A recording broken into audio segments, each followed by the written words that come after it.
A paz do Senhor, povo lindo de Deus, para você que é novo por aqui, eu sou a diaconisa Tânia Anjos, sou professora de escola bíblica dominical.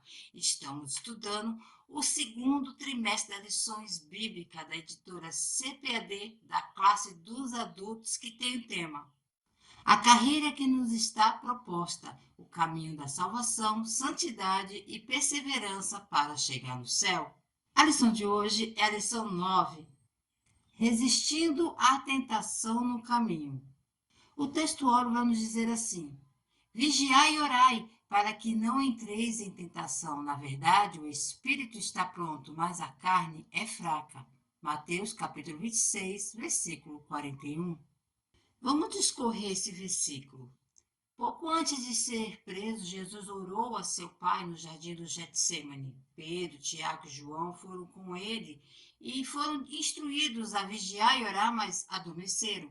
É nesse ponto que Jesus disse: o espírito está pronto, mas a carne é fraca.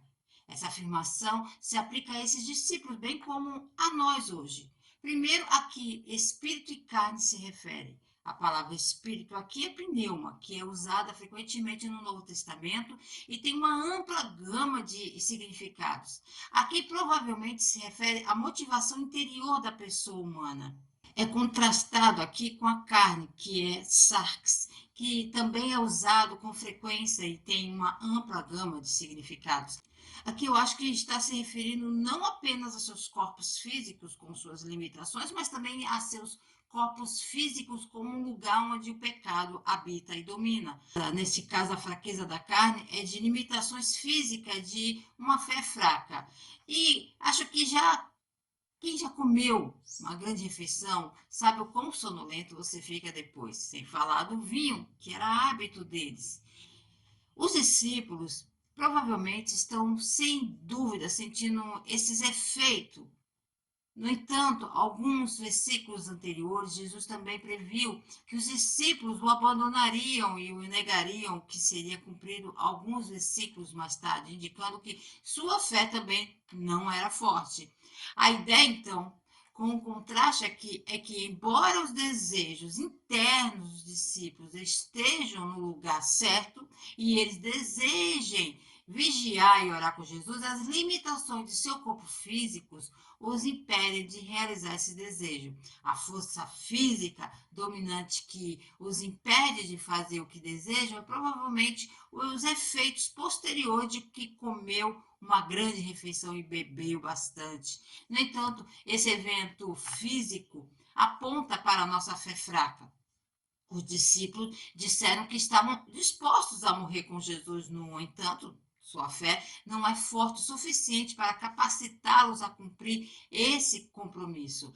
Ainda mais indica que, mais do que a sonolência física está sendo descrita aqui, depois de exortar os discípulos e vigiar e orar, Jesus vai embora e ora uma segunda vez. Quando ele volta, os discípulos estão novamente dormindo, certo? Então, nessa segunda vez, dizemos que a razão pela qual estavam a dormir era porque os olhos estavam pesados. A palavra para olho vem de oftalmia, que pode se referir tanto ao órgão físico de visão, né, quanto à compreensão mental e espiritual.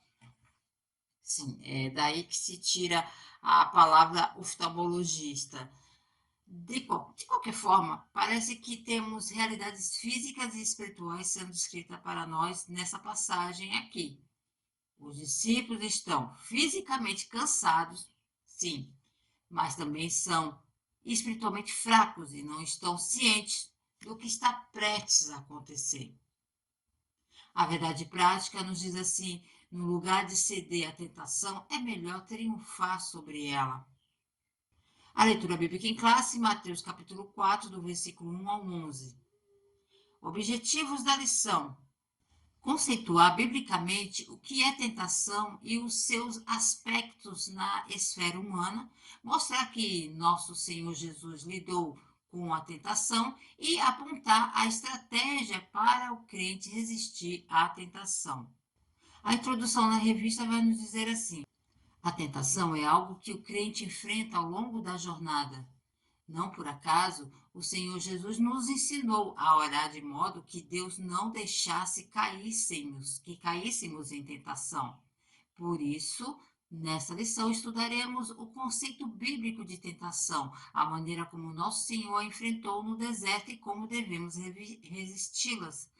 Veremos que é imperioso seguir a recomendação de Jesus Cristo a respeito de vigiar e orar para não cedermos à tentação ao longo da caminhada. A palavra-chave é tentação.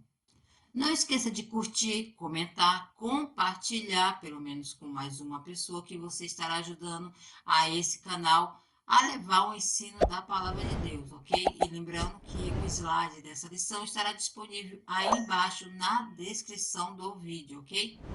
Então vamos lá. Tópico 1, a tentação e sua esfera humana. Subtópico 1, conceito bíblico de tentação. Na Bíblia, 3 palavras aparecem para conceituar tentação. A primeira é a palavra hebraica massar, que significa teste, provação. A segunda e a terceira são palavras gregas, respectivamente, peiramos, teste, prova, aparecendo 25 vezes no Novo Testamento, e o verbo peirazó, testar, submeter à prova, ocorrendo aproximadamente 36 vezes no Novo Testamento. Assim, podemos dizer que tentação é um experimento, teste ou prova diante de uma atração para fazer o mal a fim de obter prazer ou lucro. A definição de tentação na Bíblia refere-se ao ato de ser seduzido ou atraído para o pecado ou ações malignas. É um conceito que desempenha um papel proeminente em todas as escrituras e é mencionado em vários relatos e ensinamentos. Uma das principais características da definição bíblica de tentação é sua associação com a noção do livre-arbítrio. A Bíblia enfatiza que Deus deu à humanidade a capacidade de escolher entre o certo e o errado, e a tentação surge como uma prova de justiça. Serve como um desafio que capacita os indivíduos a exercerem sua fé e força espiritual. Veja, não é pecado ser tentado, mas é pecado ceder a ele. Subtópico 2, 2 vias da tentação. De acordo com a palavra de Deus, a tentação pode vir primeiramente do diabo e também de dentro do ser humano. Ela tem origem no diabo quando o seu objetivo, semelhantemente ao que aconteceu com Jesus, é de desviar-nos da rota de nossa missão e propósito de vida estabelecido por Deus. Já a que nasce de dentro do ser humano tem a ver com os vícios da alma, quando no lugar de darmos primazia ao fruto do Espírito, entregamos-nos à atração, ao engodo e ao deleite da concupiscência da carne. Ambas as vias da tentação se processam na esfera humana. Há 3 fontes de tentação. Nós já estudamos isso na lição 5. Pode vir do diabo, dos desejos e concupiscência da nossa natureza humana e do mundo. Você já se viu dividido entre o certo e o errado, lutando contra uma luta interna que abala os próprios fundamentos de sua bússola moral? O conceito de tentação é uma força difundida em nossas vidas, moldando nossas escolhas e definindo o nosso caráter. Neste mundo seremos tentados e seduzidos com as coisas deste mundo, mas nosso espírito está sempre travando guerra contra os nossos desejos mundanos, carnais. O Espírito Santo que você recebeu quando deu sua vida a Cristo está constantemente agindo dentro de você. Deus nos ensina o que significa ter autocontrole, paciência, gentileza e muito mais. Estamos em guerra com nós mesmos, mas nosso trabalho é permanecer constante na oração e manter nosso foco em Deus. Subtópico 3, a tentação, um fenômeno humano. Na epístola de Tiago está escrito: ninguém sendo tentado, diga de Deus sou tentado, porque Deus não pode ser tentado pelo mal e ninguém tenta. É verdade que a aprovação que vem da parte de Deus para que aperfeiçoar o caráter do crente, Contudo, um teste que incita ao mal não vem de Deus, ou seja, as ações que evidenciam uma vida dominada pelas paixões carnais são de inteira responsabilidade humana. Ainda que o inimigo possa nos persuadir a cair em tentação, esta se dá no campo da esfera humana e terrena. Acompanhe comigo a Epístola de Tiago, capítulo 1. Bem-aventurado o homem que sofre a tentação, porque quando for provado, receberá a coroa da vida, a qual o Senhor tem prometido aos que o amam. Ninguém sendo tentado diga de Deus sou tentado, porque Deus não pode ser tentado pelo mal e a ninguém tenta. Mas cada um é tentado quando atraído e engodado pela sua própria concupiscência. Qual é, no entanto, a diferença entre tentação e provação? O propósito da tentação é seduzir uma pessoa a pecar, quebrando as leis e mandamentos de Deus. A provação ocorre quando Deus traz eventos para a vida de alguém a fim de revelar seu caráter. O livro de Tiago nos ensina que a tentação, ao contrário da provação, nunca virá diretamente de Deus.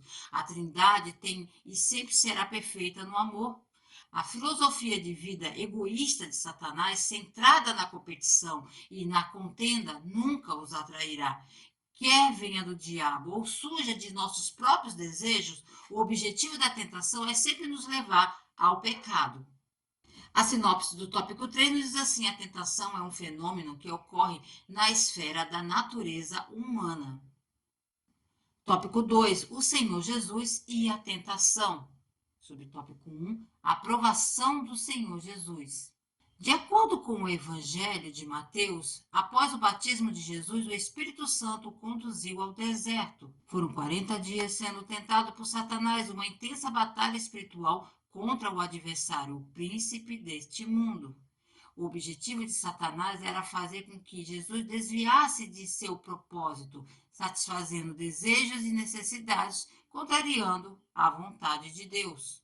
Por isso, houve um ataque intenso do maligno contra o nosso Senhor, que resistiu sabiamente por meio de oração, do jejum e da palavra.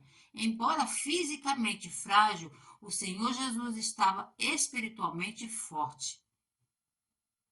As tentações são reais. Jesus teve as mesmas fraquezas, lutas, dúvidas, medos e desejos que temos. Ao vir à terra como homem, Jesus humilhou-se para viver e ser como um de nós. Por que o deserto? Porque o deserto é vazio, longe de qualquer civilização feita pelo homem em distração. Imprevisível e duro, é um lugar que não oferece nada além da possibilidade da morte. Estar no deserto é estar sozinho, confiando totalmente em Deus para a sobrevivência. A importância da oração e do jejum é negar-se a si mesmo e seguir a vontade de Deus. Só o jejum não basta, mas deve andar de mãos dadas com a oração. Jesus percorre o mesmo caminho de Moisés e Elias para purificar e buscar a vontade de Deus no deserto. Jesus foi tentado pelo diabo a abandonar o difícil caminho que estava à sua frente. O diabo queria impedir Jesus de cumprir o plano de Deus e assim ele tenta Jesus com tudo o que tem, tentando ele de todos os ângulos. Subtópico 2. As áreas que Jesus foi tentado. Podemos dizer que Jesus Cristo foi tentado em três áreas: a área física, a natureza divina e a área espiritual. Na área física, o diabo o tentou pedindo que transformasse pedras em pães, após sentir fome devido ao processo de jejum, pois isso revelaria que ele era o Filho de Deus. Na área da natureza divina, o diabo tenta Jesus pedindo que ele se atirasse do pináculo do templo, pois os anjos o guardariam.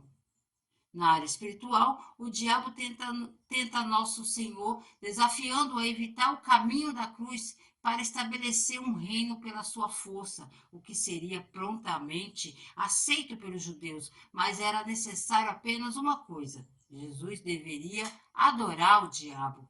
Assim, podemos dizer que o nosso Senhor foi tentado na área física, com as necessidades humanas, em sua natureza divina, com a ideia de ostentar seus divinos atributos ao público, e na área espiritual, no sentido de idolatrar outro ser. Satanás tenta Jesus em três áreas que correspondem às tentações comuns a todos nós hoje. A consciência da carne, fome de todos os tipos, a luxúria dos olhos ou a cobiça e o orgulho da vida ou o desejo de poder. Podemos aprender com a tentação de Jesus e que tentação é pessoal. Cada pessoa é tentado quando é atraída e seduzida pelo seu próprio desejo. A primeira tentação de Jesus foi transformar pedras em pães. O diabo tentou fazer isso porque estava com fome. Você não pode tentar alguém com pão que não está com fome. Esses particulares das tentações revelam o que estava no centro dos desejos e medos de Jesus depois do seu tempo no deserto. A única maneira de continuar com seus ministérios era vencer a tentação, colocar Deus em primeiro lugar. Suas tentações eram oportunidade de recuar e fazer a vontade de Deus e fazer o que era certo. Suas tentações eram oportunidade de recuar, de fazer a vontade de Deus e fazer o que ele queria. Essas tentações estavam diretamente ligadas à sua obediência a Deus. Mesmo na fraqueza e na fome intensa, as palavras de Jesus dizem que ele não viverá para seus próprios interesses, mas viverá para seguir a vontade de Deus. Deus vem em primeiro lugar. Na segunda tentação, aqui o diabo leva Jesus ao topo do templo de Jerusalém e cita o Salmo 91, desafiando novamente a provar sua divindade e testar a Deus pulando ali do topo. Agora, por que um teste tão bizarro? Porque Jesus seria tentado para saltar de um topo de um templo em Jerusalém. Talvez o diabo estivesse acenando, estivesse a Jesus para testar Deus com um ultimato, para forçar Deus a provar a si mesmo e esclarecer qualquer dúvida que, se você é verdadeiramente o Messias, Deus o protegerá com anjos e você saberá que ele está com você. Mas se você estiver errado, isso é uma loucura, você escapará desse caminho para o qual ele está te levando. O diabo está tentando, Jesus dizendo que Deus o protegerá de ferimentos e da morte se for verdadeiramente o Messias. Mas por baixo dessa tentação inofensiva está a verdadeira razão pela qual o diabo quer conduzir Jesus, tentá-lo a ter a glória para si mesmo. Pois se ele saltar do topo do templo, do pináculo do templo, flutuando sobre as asas do anjo, todos os adoradores do templo judaico contemplariam Jesus descendo do céu, como esperavam que o Messias chegasse. Teria sido incrível, um espetáculo. As pessoas teriam imediatamente o adorado como seu rei. A vida dele, a partir de então, teria sido de poder, autoridade e glória. Mas não foi por isso que Jesus veio. Ele não veio para a sua própria glória, mas para ser humilde, servo, para cumprir o propósito de Deus. E esse propósito era ser um sacrifício para a humanidade. Mais uma vez, ele dá um passo para trás de sua própria vontade para, em vez disso, fazer a vontade de Deus. Na terceira tentação, aqui o diabo finalmente expõe tudo a Jesus. Tudo isto eu te darei, disse ele, se você se curvar e me adorar. O diabo leva-o ainda mais alto topo da montanha para mostrar-lhe a terra e suas ofertas. Essa tentação foi a maior de todas, a oferta para ser como Deus. Ele pode ter riqueza, pode ter glória, poder, tudo. Em vez de servir a Deus, ele teria que servir o diabo. Jesus repreende sua oferta do mal, chamando longe para trás de mim, pois está escrito: adorai ao Senhor e serviu tão somente a Ele. Ele desiste disso, a maior tentação, ter tudo. Como cristão, todos nós acreditamos que rejeitamos Satanás, mas quanto de nós trabalhamos para obter o que Satanás oferece? Dinheiro, reconhecimento, autoridade e glória e posses. Nossas vidas são dedicadas a servir a nós mesmos e não a Deus. Como Jesus faria mais tarde, diga em seu ministério: você não pode servir a Deus e a Mamon. Para ter sucesso, muitos empresários farão e dirão qualquer coisa para avançar até no topo ao longo do caminho. Eles também sacrificam tantas importantes coisas como a família, ou amigos, honestidade, moralidade ou integridade, porque os negócios vêm em primeiro lugar. É o Deus deles. Como Jesus diz em Mateus 16, 26, pois de que adiantará o homem ganhar o mundo inteiro e perder a sua alma. O diabo Só pode oferecer os tesouros mundanos, temporais, que passarão, mas Jesus busca os tesouros eternos de Deus, que o diabo não pode oferecer. Jesus responde o diabo com Êxodo, capítulo 20, versículo 3, não terás outros deuses diante de mim. Jesus servirá somente a Deus, recusando esta oferta e tudo, de ter tudo. Jesus nega a si mesmo pela terceira vez. O diabo finalmente saiu depois disso. Não havia mais nada que ele pudesse oferecer. Ele tinha oferecido Jesus tudo e Jesus o recusou. Cada uma das tentações de Cristo são as mesmas tentações que todos enfrentamos diariamente. Procurar satisfazer a nós mesmos, em vez de Deus, manipulando Deus para alcançar nossos objetivos de poder e glória, ser como Deus para ter tudo, por negando essas tentações, Jesus nega essa vida terrena. Seus alimento é para servir a Deus, não a ele mesmo. E essa foi a grande luta de Jesus, viver sua vida para Deus em vez dele mesmo.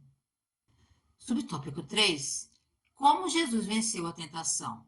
Nosso Senhor venceu o diabo com a palavra de Deus em todas as áreas da tentação e respondeu: está escrito. Na primeira tentação ele disse: está escrito. Nem só de pão viverá o homem, mas de toda a palavra que sai da boca de Deus.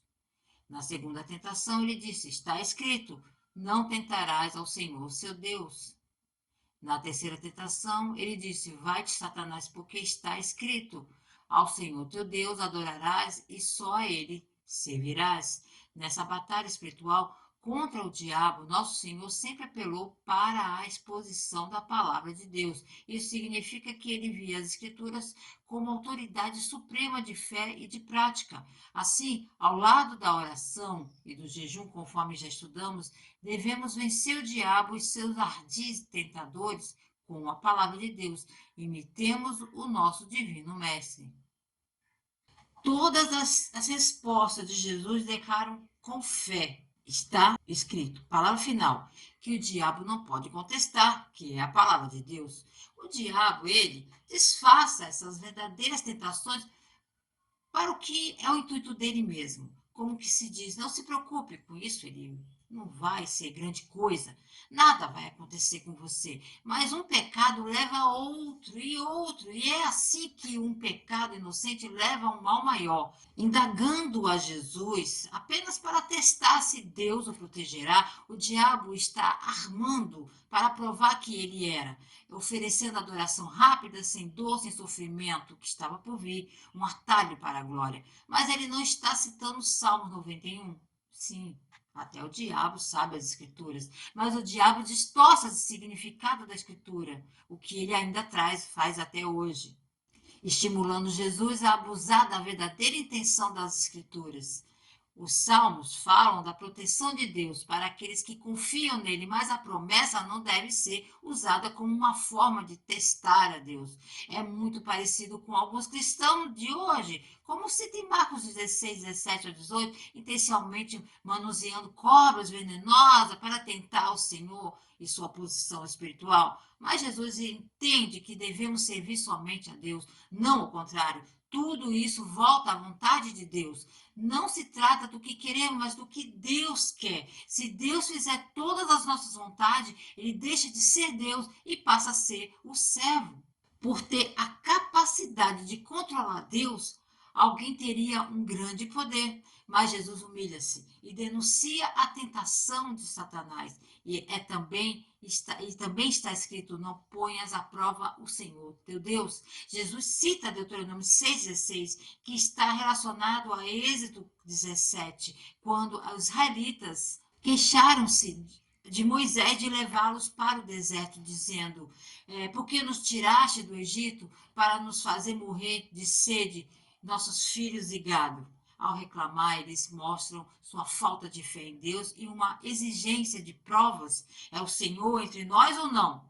Da mesma forma, muitos de nós hoje queremos que Deus nos dê um sinal, que responda às nossas orações, ou que Deus nos prove algum milagre. Somente a fé e a promessa de Deus não são suficientes para nós. Então, testamos a Deus. Essa tentação foi um teste de fé de Jesus. Será que também passou pela mente de Jesus que o Senhor o trouxe através dessa jornada apenas para morrer? Jesus também queria uma confirmação de que Deus estava realmente com ele. O diabo jogou sobre as dúvidas de Jesus com uma oferta de uma saída fácil e uma recompensa de poder e glória. Mas a humildade e a fé de Jesus vencem. Ele sabe que Deus está realmente com ele. Jesus novamente nega a si mesmo. A sinopse do tópico 2 diz assim: Nosso Senhor venceu o diabo com a palavra de Deus. Tópico 3: Resistindo à tentação. Subtópico 1: Todos somos tentados.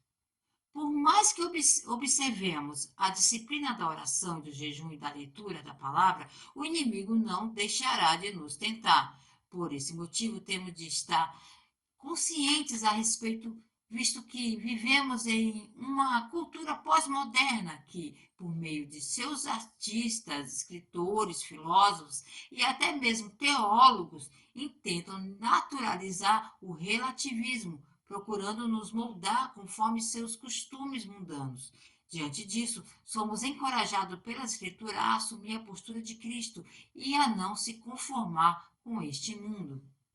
O pecado é o mal que fazemos e a tentação é a razão pela qual o fazemos. Todo cristão enfrenta a tentação e o diabo é muito bom em encontrar nossos pontos mais fracos e nos seduzir com eles, seja o pecado sexual, raiva, cobiça, ciúme, orgulho, preocupações ou quaisquer outro. Nem todos são tentados da mesma maneira. O que é uma luta para uma pessoa pode não ser nem um pouco tentador para outra. Por exemplo, uma pessoa pode ser tentada a fumar. Para o próximo, fumar nunca teve um ponto de apoio na pessoa e, portanto, não é nada tentador. Conhecer o inimigo é um aspecto crucial de qualquer batalha. Na vida cristã, temos muitos inimigos, um dos quais é a nossa velha natureza corrupta, que permanece dentro de nós. Pode parecer estranho, mas precisamos fazer um estudo de nós mesmos.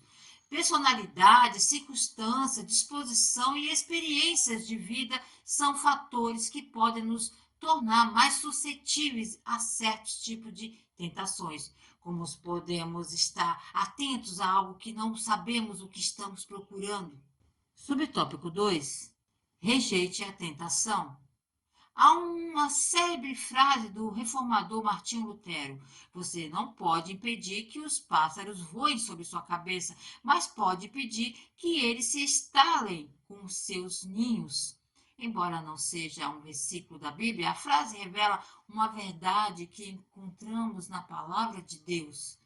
Podemos percebê-la na fuga de José diante da mulher de Potifar, na atitude de Jó em fugir do mal. Assim, não podemos impedir que a tentação apareça, mas com a força do Espírito Santo podemos evitar que ela nos domine. Por isso, precisamos seguir o que o apóstolo Paulo escreveu a Timóteo: fuja de tudo que estimule as paixões da juventude. Portanto, ao longo da nossa jornada, a melhor estratégia é fugir da tentação.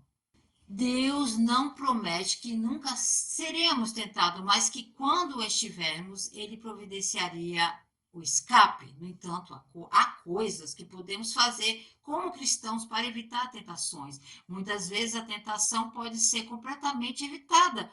O Senhor Jesus ensinou os seus discípulos a pedir a Deus: não nos deixeis cair em tentação, mas livrai-nos do mal. Se você pede a Deus para ajudá-lo a evitar a tentação, então você também deve estar vigilante para ficar longe de situações tentadoras. Uma das coisas que podemos nos ajudar a vencer a tentação é sermos cheios do Espírito Santo. Na oração modelo que Jesus deu a seus discípulos, em Mateus 6, ele a ensinou a pedir a Deus para afastá-lo da tentação. Um relacionamento diário com Deus, em oração e jejum, é um primeiro passo para evitar a tentação. A segunda coisa que podemos nos ajudar a vencer a tentação é crer no que está escrito. Use a palavra de Deus, gaste tempo na palavra de Deus diariamente. Faça disso um hábito. Ao saber que você será confrontado pela Bíblia em sua leitura de manhã, ela pode ajudá-lo a manter o foco em Deus hoje. Seja como José, que fugiu dos avanços adúlteros da esposa de seu mestre. Fuja das situações de locais e pessoas tentadoras. Não ceda a seus desejos ímpios e faça todo esforço para subjugá-los por causa da justiça. Subtópico 3. Arrependa-se. No meio da nossa caminhada, é possível que o crente ceda à tentação e, por isso, rompe a comunhão com Deus. Contudo, é possível estabelecer o relacionamento com Ele por meio da confissão de pecados, arrependimento e quebrantamento espiritual. Há um caminho de cura e restauração para quem age dessa maneira. Por essa razão, em caso de ceder à tentação, não tentamos nos justificar, culpar os outros ou ignorar os atos pecaminosos. O caminho divino é o da confissão e arrependimento para desfrutar o perdão. Não devemos nos tornar complacentes com o nosso pecado, mas podemos também não permitir que ele nos derrote. Perceba que você provavelmente cairá em tentação de vez em quando, mas isso não é motivo para abandonar sua caminhada cristã. Não aceite seu pecado como se ele não importasse, mas também perceba que você tem uma escolha em suas ações futuras. Quando cairdes em tentação, vá até a Deus e confesse. Ele já sabe do vosso pecado. Você não está dizendo nada de novo para ele, nem surpresa para ele. Mas por amor próprio, você deve se humilhar diante de Deus e confessar seu pecado. A verdade é que ele já te perdoou se você é cristão. E a ele em confissão torna mais fácil para você ter uma comunicação com ele. A sinopse do tópico 3 nos diz assim: somos encorajados a assumir a postura de Cristo e a não se conformar com este mundo. A conclusão na revista nos diz assim: semelhante ao Senhor que foi tentado em tudo, mas não pecou, podemos seguir o caminho de não sermos seduzidos pela tentação. Assim podemos desfrutar mais de uma vida em santidade e comunhão com Deus. Por isso, ao oferecermos resistência à tentação ao longo da jornada, lograremos êxito e receberemos a coroa da vida. Deus abençoe você, a sua casa, a sua família. Querendo o Senhor, estarei de volta aqui a mais um Resumo EBD. A paz do Senhor a todos.